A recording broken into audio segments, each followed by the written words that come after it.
Shri Krishna. Welcome back to my channel.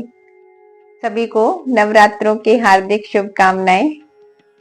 व्रत या उपवास का जीवन में क्या महत्व है, या व्रत या उपवास करने चाहिए या फिर नहीं।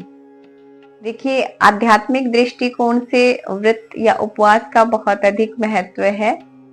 जैसे भी हम कोई साधना करना चाहते हैं तो उसके लिए शरीर को हल्का रखना बहुत अधिक आवश्यक होता है। भरा हुआ, जब बहुत अधिक भरा पेट है तो उस समय हम साधना या ध्यान नहीं लगा सकते।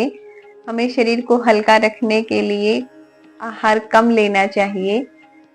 और वैसे भी यदि हम सामान्य दृष्टिकोण से देखते हैं तब भी हफ्ते में एक बार यदि व्रत कर लिया जाए तो इससे हमारे शरीर को स्वस्थ रहने में सहायता मिलती है। एक तरीके से कहते हैं कि जैसे हम शरीर का पूरे तरीके से सफाई इत्यादि हो जाती है।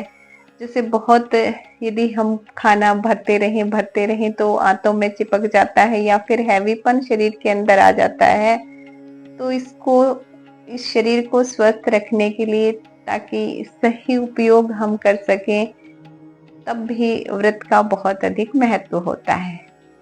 यदि आप भक्ति और आध्यात्मिक भाव से सोचते हैं तो भी व्रत महत्वपूर्ण है, लाभदायक है, आस्था को बढ़ाते हैं, आप ध्यान अच्छा कर पाते हैं। जिस भी प्रभु में विश्वास रखते हुए आपने उपवास रखा है तो उसमें आप उस दिन उनका भक्ति या फिर कोई पाठ इत्यादि करते हैं, उनकी पूजा अर्चना में समय लगाते हैं, तो कम से कम कोई तो समय ऐसा है या कोई दिन ऐसा है जो आप अपने आहार को पीछे रखते हुए भगवान को प्राथमिकता दे रहे हैं।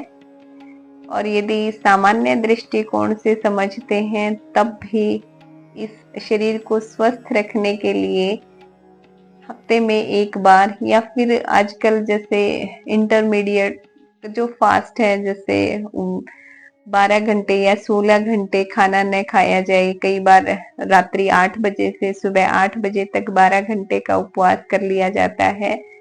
ये शरीर स्वास्थ्य के लिए है। या फिर रात्रि 8 बजे से दोपहर में जैसे दोपहर 12 बजे तक, इस तरह से भी 16 घंटे का व्रत उपवास कर लिया जाता है। ये सब उपवास हैं शरीर को स्वस्थ रखने के लिए।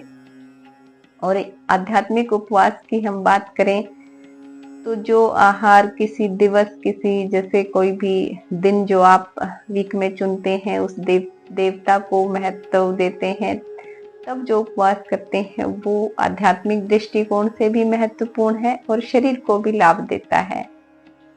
दूसरा आता है कि क्या उपवास आहार का ही कर सकते हैं।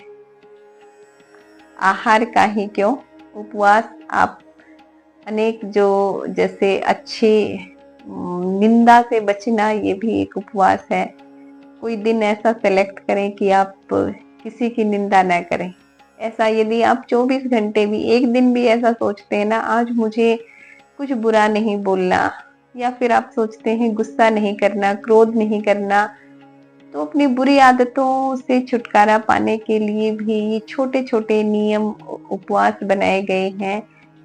मौन रख लेते हैं किसी दिन, ये भी उपवास का ही माध्यम है, या फिर उपवास ही इनको कहा जाता है।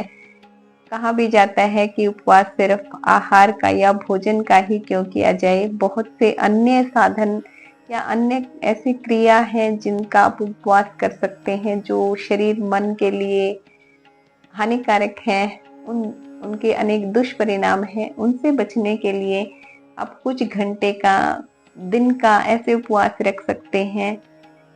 ऐसे उपवास यदि आप करते हैं तो इससे आपको एक सहन शक्ति का ना स्तर बढ़ता है।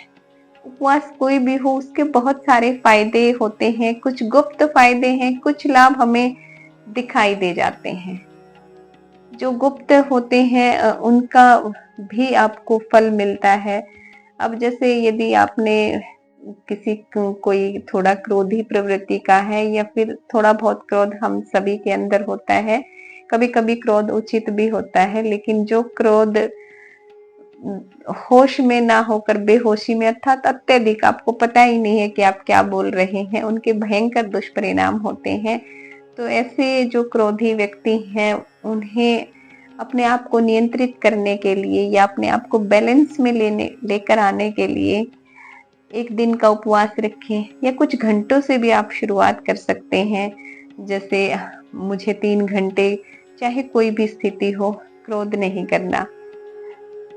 तो इस तरीके से आप उसमें अवधि बढ़ा सकते हैं धीरे धीरे, 6 घंटे, कभी 8 घंटे, कभी 12 घंटे, कभी एक दिन। ऐसे करते करते आप एक वीक पर आएंगे कि मैं एक वीक के लिए कोई क्रोध नहीं करूंगा, कोई निंदा नहीं। जिस भी चीज से आपको लगता है ना कि आप इसमें बहुत ज्यादा किसी चीज से लत या आदी हो गए हैं, या फिर आपको पता ही नहीं चलता और आप वो कर देते हैं। जैसे लोग बोलते हैं कि गुस्सा हमें पता नहीं चलता, आ जाता है, या कई बार किसी दूसरे को कारण मान लेते हैं, परिवारजन के सदस्य को, कि इसने दिलवा दिया, इसने दिलवा दिया, बच्चा या बड़ा कोई भी हो सकता है। तो इस तरह की जो भी कोई व्यसन है, उससे बचाव के लिए भी उपवास किए जाते हैं। आहार भी उसका एक ऐसा ही माध्यम है, क्योंकि बहुत ज्यादा हमारे शरीर को इतने भोजन की आवश्यकता नहीं होती जितना हम इसको दे देते हैं। भोजन शरीर पोषण के लिए बना था कि हम शरीर का सही से पोषण कर सकें।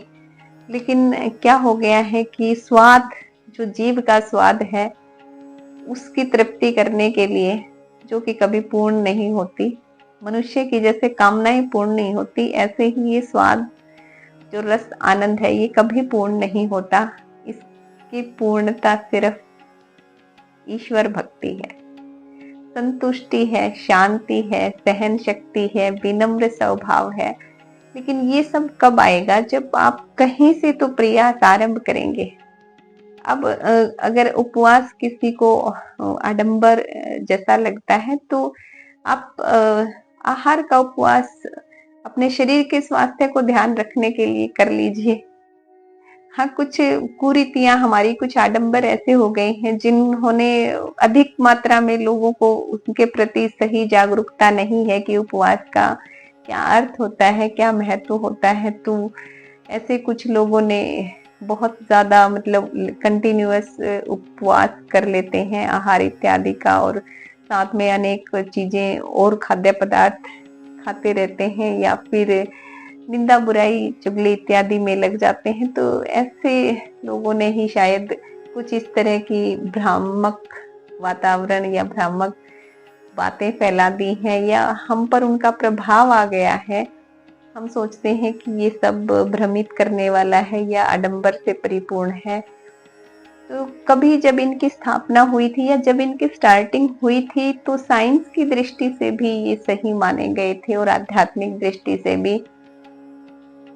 जैसे हमने कोई बात बोली, तो उस समय वो जो बात जिस भाव से हमने बोली थी, जैसे वो सेकंड पर्सन ने आगे पहुंचाई, तो हो सकता है उसने अपने विचार भी उसने मिला दिए, जो उसकी सोच थी वो उसके अंदर मिला दी, तो वहां पर वो बात बदल कर तीसरे व्यक्ति तक, ऐसे बदलते बदलते वो आगे तक पहुंची है। ऐसे ही कुछ परंपराएं, कुछ धारणाएं जिनका उद्देश्य सही था, परंतु समय अनुसार या हमारी मन की सोच के अनुसार हमने उसमें परिवर्तन कर दिया। कोई भी उपवास यदि आप रखते हैं, आस्था पूर्वक यदि रखते हैं, किसी कामना पूर्ति के लिए रखते हैं, तब भी वो दोनों ही लाभ देगा आपको, आध्यात्मिक भी और शारीरिक लाभ भी। तो आस्था पूर्वक व्रत उपवास कीजिए। वो उपवास, आप जैसा उपवास आपको अच्छा लगता है, यदि आप भूखे नहीं रह सकते और इस तरह का उपवास नहीं कर सकते, तो फिर आप जो है, जो भी आपके अंदर व्यसन है, या फिर जिस चीज को आप कम करना चाहते हैं और जिस चीज की वृद्धि करना चाहते हैं, तो जिस चीज को कम करना चाहते हैं उसमें उस दिन के लिए कुछ घंटों का या दिन का उपवास करके उसको कम करने का प्रयास करें, क्योंकि इससे आपको पता चल जाएगा आप कितना सहन कर सकते हैं। थोड़ा थोड़ा समय यदि लगाएंगे तो ऐसे निरंतरता बढ़ती जाएगी, और निंदा चुगली क्रोध जैसे जो अहंकार, लोभ, मोह, अनेक ऐसे हैं जिन विकारों से आप छुटकारा पा सकते हैं। ईश्वर भक्ति से ये सब आ जाएगा। धीरे धीरे प्रयास करेंगे तो हम सब सीखते सीखते ईश्वर भक्ति से सीख जाएंगे। ये भक्ति हमें आस्था की तरफ लेकर जाती है, विश्वास की तरफ लेकर जाती है। विश्वास और प्रेम में बहुत ताकत होती है। उपवास किसी भी प्रकार का करें। कुछ उपवास यदि आप उपवास रख के बहुत अधिक खा लेते हैं या फिर कई बार आपका शरीर बीमार है और दवाई इत्यादि लेते हैं, तो उस समय आप आहार का उपवास उसके अनुसार करें, अपने शरीर के अनुसार। क्योंकि यदि आपने उपवास रखे हैं और आपका अंदर से शरीर जो है या मन जो है वो बार बार उन पदार्थों को खाने के लिए लालायित हो रहा है, तो फिर आप एक समय आहार लें या फलाहार इत्यादि लें। बहुत कठोर अपने आप को ना बनाएं, विनम्र रहें। ये सब जो व्रत बने हैं ये कुछ अच्छा सिखाने के लिए बने हैं, आस्था और भक्ति के लिए बने हैं, ना कि आपको नियमबद्ध या कठोर बनाने के लिए। तो जो भी नियमावली है यदि आप उसको विधि पूर्वक व्रत कर सकते हैं तो बहुत अच्छा है। शारीरिक कोई भी यदि अस्वस्थता है तो आपका भाव सच्चा है, आप आहार ले रहे हैं, भक्ति भाव से पूजा अर्चना कर रहे हैं या ईश्वर का नाम ले रहे हैं या सिर्फ भगवान को याद कर रहे हैं और अपने दैनिक जीवन के काम कर रहे हैं। आपके काम कोई शारीरिक ज्यादा भी हो सकते हैं जिसके कारण आप आहार का त्याग नहीं कर सकते। तो आप सद्भाव से यदि सच्चे मन से उस परमात्मा को याद करेंगे तो आपका वो भाव भी स्वीकार हो जाएगा। इसमें सबसे ज्यादा जो महत्वता होती है वो भाव की होती है। किसी भी प्रकार का आप उपवास करें, भाव को महत्वता दें, बुराइयों से बचें।